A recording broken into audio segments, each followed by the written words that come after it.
Wel, shwmae pawb, and croeso a bocsys boed iach coginio ar y hyd. Hello everyone and welcome to the Healthy Lunchbox Cook Along. Today we're going to be making some cheese and herb scones, which are absolutely blasus iawn. Great as a little healthy snack, but even better in a healthy lunchbox. I hope that some of you are hoping to cook along with me today. If you are, and you're a younger person, please make sure that you've got an adult to help you, specifically when we're popping things in the oven later. So let's get cracking. Hopefully by now the recipe should be coming on the side of me, but just there, as long as my technological skills are working today. But basically I'm going to talk you through the ingredients list anyway. In my bowl just there we've got our dry ingredients, right? And for my dry ingredients I have got 200 grams of flour. Now then, if you can only get plain flour, I know the recipe just beside me says self-raising, but if you can only get plain, as I've got today, we can just add some extra baking powder in a couple of moments. In addition to that, I've got 50 grams of wholemeal plain flour. Basically, we're using a little bit of wholemeal because it increases the fibre content, keeps us fuller for longer, and helps to keep the food moving around in our bodies. And then to that, we're going to add 50 grams of margarine. Now then, I'm just going to add my olive-based margarine just into there, and I'll pop that to the side of me just like that. And then, basically, our first job in a couple of moments is to rub those in. Then we're going to add the herbs and the cheese, and then we're going to mix it together with the milk. So let's get cracking. I'm just going to grab myself a little fork just there. Now to rub in, there's lots and lots of different ways. If you want a messy way of rubbing in, okay, the first thing you'll do is use the back of your fork or the back of a spoon, and you'll just cut up your butter or your margarine, and then you can start to do 5 rubs and then turn your bowl, 5 rubs and then turn your bowl. Now I know that some of you know that I'm quite a messy sort of cook, right? So I really am trying, I promise, okay, to keep my area as clean as possible. So I'm trying to minimize the amount of mess that I make. So I'm actually going to use a fork today just to do my rubbing in. And we're going to mash it basically against the side of the bowl. And mashing, well, she's a wonderful word, it's stuncha, okay? So we're going to stuncha the margarine, okay? So I'm going to do 1, 2, 3, 4, 5. I then turn the bowl and I do it again. I mix it round again. 1, 2, 3, 4, 5. Turn the bowl. 1, 2, 3, 4, 5. And the reason I like us to turn the bowl is that we're then combining all of those ingredients. So 1, 2, 3, 4, 5. Try the bowl in. 1, 2, 3, 4, 5. Try the bowl in. You can see I'm already getting flour over myself, right? So another way of doing it is to just move the bowl around as you're doing it, right? However you want to do it, try and not get it onto the surface, right? And because we're not making a crumble mixture, it doesn't need to be perfectly rubbed in, okay? Because we're going to make it into more of a dough later, it really doesn't matter how well it doesn't have to be rubbed in. I'll get my words out in a moment, right? It doesn't have to be rubbed in really, really well. So you can see just there that it's more or less rubbed in, right? So to check for lumps, particularly for the younger ones, and parents, if you're trying to keep the younger ones sort of busy, the way that we check for lumps, okay, is you use your fork and you search for them just like that. Then you can take one out and you can mash each one individually. That's if you're trying to keep yourself busy, right? If you're trying to be in a bit of a rush, okay, because we're all got lots of things to do, then the easiest way to do it, I'm just going to pop that just there, is to shake your bowl, not vigorously so it all goes over the place, but gently shake your bowl. Then all the lumps will come to the top, and then you can just do some mini rubbing in just like that, right? So I have got everything nicely combined just like that, and you can see I've got my little mixture just like that. So we're now ready to add the other flavourings. The first thing we're going to do, just while I remember, is obviously I'm using my plain flour. I need to add some baking powder, right? So when I say a teaspoon, we're not adding that much, right? We're adding a level spoonful just like that, and all of that goes in, and we'll just give that just a little mix, or kamuski, just a little mix just like that. And I'm glad I remembered that bit. All right. So the next thing is we have got our herbs, and you can use fresh, but I love using these little mixed herbs, and as you know, I use them in most of my recipes. And from Asda's, they're really good because they're only 35 pence, right? But they're jam-packed, full of flavour. Now, I quite like herbs, so I'm going to add a really good teaspoon, right? You might just want to add half, just to get that little bit of herby flavour, but I quite like that flavour. The next thing is we have got our cheese, and I've got about 30 grams of cheese just there because I don't like them being too cheesy, okay? And in actual fact, I might not have had enough cheese for this recipe, but 30 to 50 grams is a good amount depending on how cheesy you sort of want them, right? But we're going to maximize this cheese because we're going to grate it anyway. So let me just grab myself a little grater and one of those, and I'm going to be using this little rotary grater just here. You can easily grate with a box grater. I really like these. They're from IKEA, and I bought this when you didn't have to queue in IKEA for about 4 hours to get in, right? But they're about £7. You can also get them online as well. And the great thing is we're just going to pop our cheese in just like that, and then if I turn that over, move that over rather, and then I can show you, all I need to do is turn and turn and turn and tap, turn and turn and turn and tap, try a throw a throw a tap, try a throw a throw a tap, try a throw a throw a tap, excuse me. And you can see I've got all of my cheese just there. And obviously cheese, milk and yogurt is super good for us. It's full of calcium, which is good for our dannedd and our esgyn, our teeth and our bones, and it's also got that protein which is good for muscles growth and repair. So I'm going to add 3/4 of my cheese to the scones, and then we're going to add 1/4 on top afterwards. So I've got that bit just there, and I'm just going to combine all of those because the next thing is we have got our milk. Forgot what we were adding then. So I've got my milk just here. I'm just using some semi-skimmed milk today. I'm just going to move that out of the way so you're able to see. And basically what we need to do is just make a little well in the centre just like that, and you want approximately 125 to 150 mils of milk, right? I'm not going to pour it all in. The way that I like to do lots of different things is you can always add more, but you can't take any out, right? So I've got a dessert spoon just there, and I'm going to add about 10 dessert spoons to start with. So I'm going to hold my jug on the side just like that, and that's a level dessert spoon. So 1, 2, 3, 4,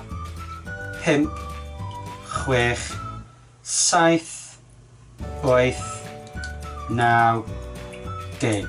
Right? So I've got my milk, I don't know whether you can see that, right in the centre just there. Then I'm just going to use a fork, okay? In actual fact, I'm going to use my makeshift knife because I'm saving on cooking equipment, the handle of the fork, and I'm just going to start to combine it all together. As I said, we don't want it too wet, but equally we don't want it too dry, and we're trying not to get our hand in there right until the last minute, right? So I'm just going to move it round, and you can see, right, that it's at 3/4 combined, but I do need a little bit of extra milk, so I'm just going to add 1, 2, 3, okay? And 1 level dessert spoon is equal to about 10 millilitres, so I've added about 120 mils of milk to the scones, and you can see it's just about turning into a nice dough, okay? And the only way that we're going to get into a perfect dough now is by using our hand. So I'm going to cut my flour just like that, right? And we're not sort of squeezing it all together. I'm just using the side of my hand just to scoop it all together just like that. And by doing it that way, I'm also pressing it into any of the scone mixture that's still dry in the bottom, and eventually you'll end up with a nice clean bowl, just as so. A nice clean bowl, so it'll be easier to wash up, and a nice ball of dough, right? So that is the making of the dough. Then I'm just going to pull this over here and tidy my area up. Excuse me one second, I've left the room, but I'm back now. And you can see that if I was doing this at home, I'd quite happily just do this on the work surface, right? But I'm trying to keep myself nice and tidy today. So I'm going to use just some flour, and I'm going to use this little board just here. So I'm going to put some blawd ar y bwrdd, some flour on my table or my board or tray today. So, and then I'm going to spread it out just like that, and I'm going to put some llaw ar y bysedd on my fingers just like that. I can then get my dough, and all I'm going to do, I don't need to roll this out, right? I'm just going to pat it down until it's about 1 inch or 2.5 centimetres in thickness. So you can see it's about 2.5 centimetres in thickness. The other way that I do it, that's about 1 inch or 2.5 centimetres on my thumb just there. So it's about that sort of size. We don't want them too thin because it'll end up with biscuits, right? And we're not making biscuits. We want these to rise quite nicely. So all I'm going to do is, you've got a couple of options. You could do some with a cutter, or you can make mini ones, but I'm going to make them in a super quick way. I'm going to use my makeshift knife just there, and I'm going to make little triangles, and I'm just going to cut it, my mixture, just in half, just like that. Then I'm going to cut it in half just as so, cut it in half just like that, and we want 8 little pieces, right? So I've got those ones just there, because there's no rule that says that scones need to be a circular shape, right? And these are savoury ones, so they're really delicious, right? So I've cut those, I've got my 8 little pieces just there, and I'm just going to pop that just over there like that. I've then got myself a little baking tray, and I am going to put some blawd ar y tray, and I'm just going to rub it in just like that. Then all that we're going to do is we're going to pop those, I like to arrange them just like that, so that they've got enough space in between, so if when they do rise they won't stick together, just like that. And then I never seem to make my circle shape big enough. Then they could just go in the oven just like that. However, we're going to take them one stage further. I've got my leftover milk. Where did I put my milk? Just down here. Okay, and what we're going to do is, with a little teaspoon or a pastry brush, whatever you've got at home, you're just going to rub on or brush on, okay, some milk just like that, and then we're going to add our cheese, and you end up with melted cheese on top, and I promise you these are absolutely cowing lush, right? So those just go on there just as so. I can then pop those into my washing up bowl for afterwards. I've got the rest of my cheese just here. I'm just going to sprinkle on the smallest amount of cheese. You don't need a huge amount, right? Doesn't matter if it goes on the edges, because it'll all stick to the base of the scones as well, and I promise you these are absolutely cowing lush. So all of those just go onto there just like that. Now they need to go in quite a hot oven, that's 200 degrees centigrade or gas mark 6 for 15 to 20 minutes. They will rise, you'll smell all that delicious cheese and herbs cooking. The cheese would have melted, they've gone golden brown, and I promise you they are absolutely blassis iawn, right? So I'm going to bake those in the oven. I got my little oven on just there. You could equally do them in the halogen oven, and that's on at 200. So in a couple of moments, I've got some that I prepared earlier, so you're not having to watch and listen to me tell jokes for the next 15 minutes. But I'm just going to clean up my area. Now, as you know, I'm a typical man. I can't do 2 things at once, so talk amongst yourselves. And I'm going to take, looking at my imaginary clock on or watch on my hand, about 45 seconds in order to clean everything down. So grab yourself a quick cup of tea, a really quick cup of tea, and I'll see you in a couple of moments. That wasn't meant to happen. So I'm just going to tidy everything up and use my cloth just to wipe everything up. I'm not normally a clean as you go sort of person, but when you're cooking it's a really good idea, because otherwise you end up with lots of things to clean down afterwards. So I'm just going to give myself a little bit of a clean just there, pop all those bits just in there. give my hands a little wash, and I will be back in about 20 seconds.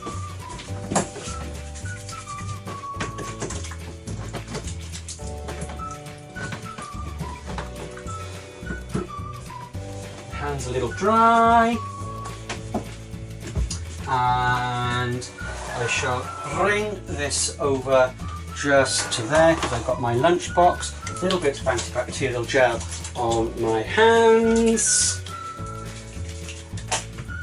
and grab myself another tea towel to get my stuff out, and I'm back in the room. Hello again.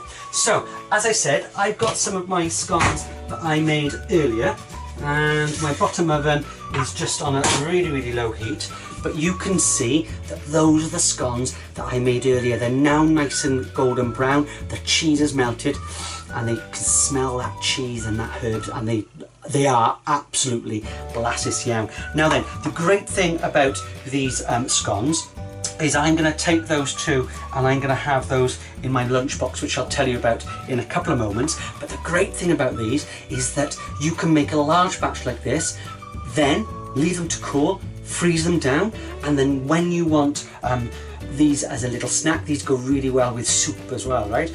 You could reheat them if you're having them with soup, or you could just allow them to defrost in your packed lunch or your lunchbox, and I promise you they are really tasty. So I'm just going to pop those ones just there, but let me show you what we could serve them in our healthy lunchbox with. So I've got my two little herby cheese scones just there, and depending on how old you are, you might just have one or you might have two.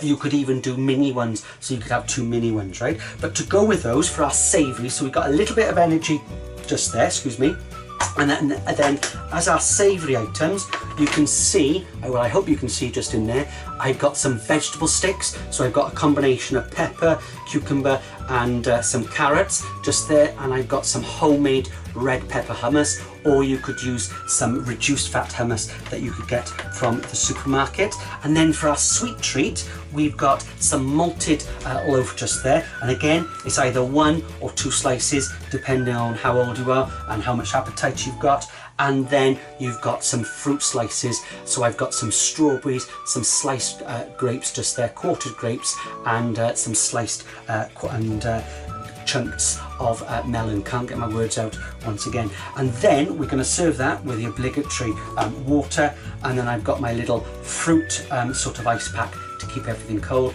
And today I am going back to my pink little lunchbox. It's probably my favourite, to be honest with you. That's why it keeps on being bought out for the healthy lunchboxes. So that works out as a really healthy sort of lunchbox.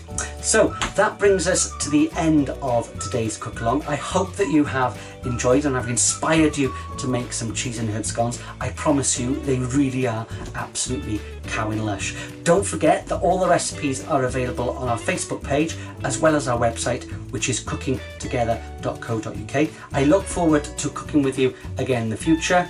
I'm off for a cheese scone. Happy cooking and cooking your happiness.